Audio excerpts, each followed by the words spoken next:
congratulations on the SCAC championship. It's not the major goal, but it's got to be a goal to make sure we retain possession. Absolutely. Our goal was to come out and do it in dominating fashion. We felt like, we need to be playing our best this time of year for us to, not only make it to the NCAA championships, but have a chance to go to the next round and take care of business, throughout May. I think when we set out this year, we had a lot of goals, but I look at the sacrifices we've had to make along the way to achieve some of those goals. But we're not done yet. We feel like we have a really strong team, and if the committee can take a look at our team, they'll see that it's a team that can go deep in May, not just a one and done like we've been in the past. We talked this week about coming off the Lynchburg game, that you had a couple of really good days of practice and it kind of re-energized the team. Talk about how that transpired this week and then build into a really solid performance today at both ends. Yeah, no, Sunday was not our best performance against Lynchburg. We definitely, having 3 weeks off, kind of dulled our sword a little bit, so to speak, but I'll tell you that loss really galvanized our team. Those losses, I've been a part of losses like that where they can break you. They can fracture your team. They can fracture your leadership, and it just didn't happen. Our seniors came together, our coaches came together, our leaders came together, and it just filtered all the way down to the younger classes. And we had the best week of practice we've had all year. And if you look at the score today, if you watch the game today, that's the best product of Tiger Lacrosse we played all year. And I would definitely credit our seniors' leadership for really turning the tables after a tough Lynchburg loss. Were we trying to make any kind of a statement today, not only for the committee, but for, against Southwestern, just saying, hey, we're still the top dog and don't get any ideas because we are good. You take our first guys off, our third, fourth lines perform well today. We definitely wanted to make a statement. I think this time of year you have to be playing your best ball, and it means something to the committee to see a team playing their best at the end, because I've been on that committee. And I think if you looked at Colorado College, you see a tough loss against Lynchburg, but a quick rebound and a really dominating game against a good team. Southwestern's regionally ranked 8th in the region. That's a good team we beat today, and we did it in dominating fashion. So I definitely think the word statement was moving around the locker room, so to speak, and around the coaching staff. And I love what Coach Bowman does with his squad. It's definitely all class. There's never any bad blood, but at the same time, they are a conference foe, and we've never lost to them, and we need to keep that streak alive. Talk about the play of the two MVPs today. Billy Hutchison was awesome at the defensive end. Really Asbury ended up with 2 goals, but one of them was against, later in the game when we didn't have our top lines out there.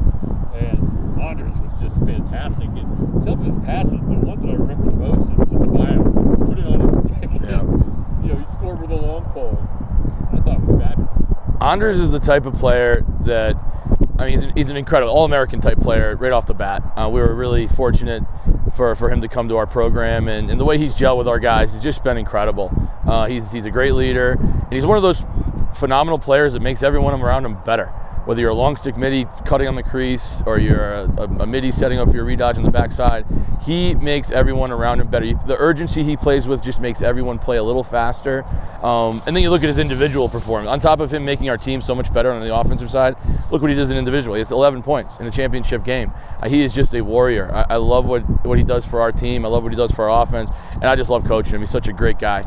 And you talk about Billy, the best leader I've coached since I've been here, and that says a lot, because I've coached some amazing leaders, and he's been a 2-time captain. We've had very few of those, and what he's done to our team to bring us together in a year where it's really tough to come together is nothing short of a miracle. I love his communication skills with our team.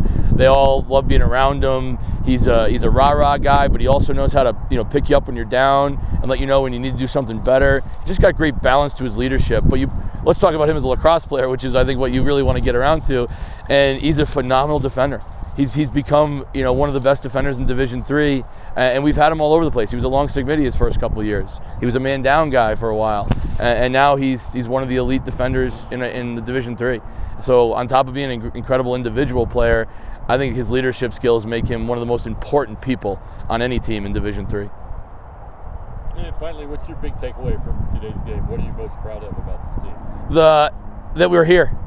I'm really proud that we are here. The sacrifices that those 57 guys had to make to get here, off the field, socially, it's a daily temptation to go and hang out with other people that aren't your roommates, and we've had to say goodbye to that. We had to have our guys commit to being really responsible off the field and wearing masks and staying socially distanced. And we're talking about 18 to 22-year-old kids, and they've done an incredible job of just understanding that it's going to be worth it, that we've got a great team, a special culture here that they want to be a part of. That is something that is more important than going to the house next door that has 10 people over. And so the sacrifices we made to get here is what I would take away from all this. But on the lacrosse field, we played our best game, and that's what I challenged our guys to do. It's May now, and the big boys play the best in May, and hopefully that in a week from today we'll hear our names selected and we'll be able to go make some noise in the tournament.